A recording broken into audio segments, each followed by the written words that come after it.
So you want to start a worm farm. Well, in today's video I'm going to show you the simplest, easiest, most productive way to get started straight away at your place. So why start a worm farm? Well, these amazing little composting systems actually get rid of and recycle your kitchen waste. And if you want to take it even further, they make amazing fertilizers in liquid and in worm castings for your garden, which your plants, all plants, absolutely adore and thrive on. So how do you get started? Well, you're going to need to choose a worm farm. Now, all the tiered worm farms, they're all pretty good these days, much same. Just go for one you can get at the best price and go for 2 to 3 tiers. 2 tiers is generally more than enough. You also need some cocoa fibre that will come with your farm when you buy it. You need to purchase around about 1,000 worms. If you start under that, it's going to take a lot longer to get the composting system underway. And you'll need a bucket of water to fill up this cocoa peat. Now, the cocoa peat, you will need to soak it for around about 2 hours to get your bedding prepared. This is really important. It needs the right amount of moisture. If it's too dry, the worms won't thrive.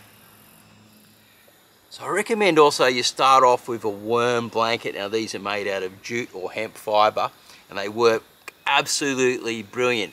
Now I recommend you stay away from newspaper and cardboard and that at the beginning and purchase one of these. Just spend a little bit of extra money.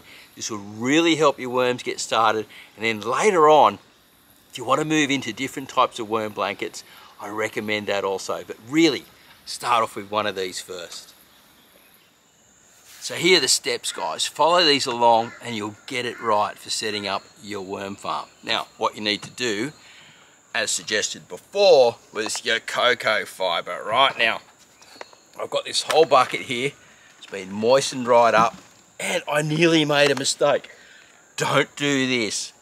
I'm just tricking you. What we got to do is we've got to actually put in the bottom, so the worms don't go through yet, some type of newspaper or cardboard. Now, this worm farm came with a perfect piece that actually fits the size of inside the farm. So we're going to put this in, and then if there's any gaps, we'll put in some newspaper and stuff like that to stop them from going through. So this fits absolutely perfect. What I'm going to do is, now this cocoa fibre is nice and moist. When you get it, you can squeeze it and it feels good and it's not dripping water everywhere. Perfect. One little drop coming out of the cocoa fibre is fine. Then we're going to fill up our farm. Our good quality cocoa peat. Don't use the cheap stuff, man. Use the stuff that comes with these farms and you'll get better results real quickly. So smooth it out nice and level. That way you'll be able to see what's going on when you add the worms and you're taking really good care of them. So once you've got it all level, you'll see sometimes there's a ring around the side of the farm, and that's generally your optimum height. Now it's time to add the worms. I have around 1,000 compost worms right here. Yes, my friend, they are going into the farm. Oh, look at that. Now, I've done this early in the morning because full sun freaks them out, right? And they're going to dive down quicker and it really does hurt them. It's like instant sunburn to them. So, I recommend that you do this in a really cool time of the day, like the morning or late afternoon, to get the best sort of results, less stress on your worms. And look, the more you take care of them, just these tiny little things that we do make such a big difference. Now it's time to actually add the worm blanket on top of here. And then we'll talk more about feeding, setting them up and getting them established. So don't leave yet. This video still has more to offer. So I've got a secret tip for you guys. Here it comes. Wet your worm blanket down first. Whether you're using a DIY one, I recommend getting the proper worm blankets at the beginning because it just heaps easier to work with at the start and you can really see what's going on. And that way, they'll be nice and dark. It creates a really good moist environment for them and they just enjoy it, and you can actually start feeding into the center underneath the worm blanket at the start. We're going to talk about different ways of feeding the worm farm now that we've got it set up, and also where to position your worm farm. This is really important. And some few little maintenance tips as we go. I really want you to get this right from the start so you have an amazing worm farm.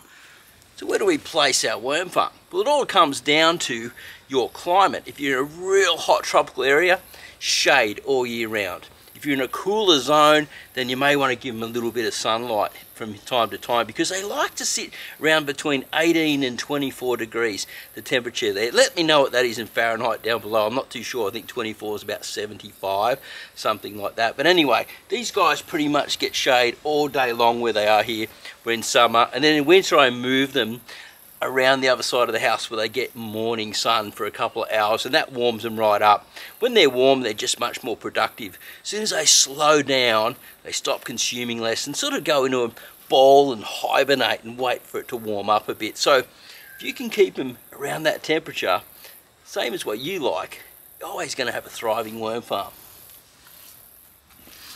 Okay, so stay tuned in this video. I've got 2 really good hacks for you for your worm farms at the end of the video. But now we're going to get into feeding them, because what we want to do is get them hungry.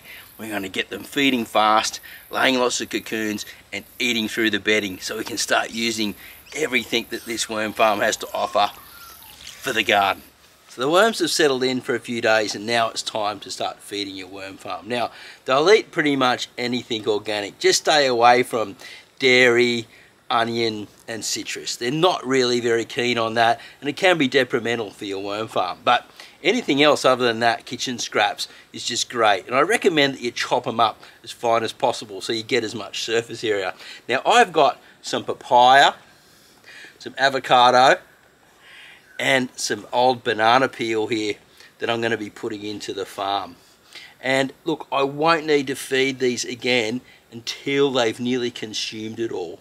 Really what we're doing is we're establishing the farm, getting them ready and getting them into eating mode.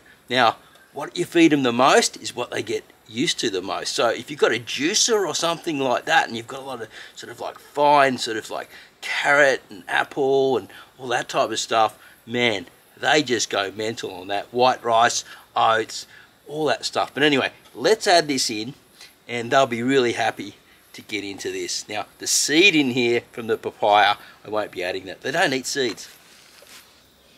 We'll fold back the blanket. We can see the worms are already on top here, and so they're actually really enjoying this worm blanket already. So there are lots of different ways you can feed compost worms, and I'm going to do it from the center for this type of feeding. Now because this is hollow, I can put the food all inside it like this, see? And I can watch the worms come in here and congregate and really keep an eye on them. They love this sort of old banana. There's a bit of sugary stuff in here to get them really excited quickly, and actually forms good bacteria from the sugars in here fast as well. So that's a good way to get this farm established and up and running. Now I'm avoiding the papaya seed as much as possible, because as I said, they don't eat the papaya seed, but they will get into that avo skin too. So what I'm going to do now is I'm just going to turn that over like that, leave that like that, then I'm going to cover it over with the blanket, and I'll come back now. I'll just check this moisture from time to time. It's pretty moist. Oh, a little worm there, and that's fine. They'll move into that in a couple of days once the bacteria starts settling into that food zone, and this is where I'll feed them for a little while. And then we'll talk about other ways to feed compost worms and worm farms in the future videos. Now if you've got the moisture right, the farm will let liquid out, and what we want to do is we want to actually put it back into the farm. We don't want to use it yet on the plants. We want to keep this good bacteria locked in, keep this farm moist. Just wet the blanket down each time and pour it back in regularly, because it's going to keep pouring back out. And we just want to keep it moist and even moisture. So what are my 2 top hacks that I can share with you so you get a more productive worm farm when you first get started? Well, number 1 is paper. Yep, a newspaper. Get it wet, roll it up, stick it in the corner of your worm farm. They'll crawl all through it, they'll lay cocoons in it, they'll eat it. They just love this stuff. And then just replace it from time to time as you eat through it. Now the second hack is remove the tap from your worm farm. Now this is optional, guys.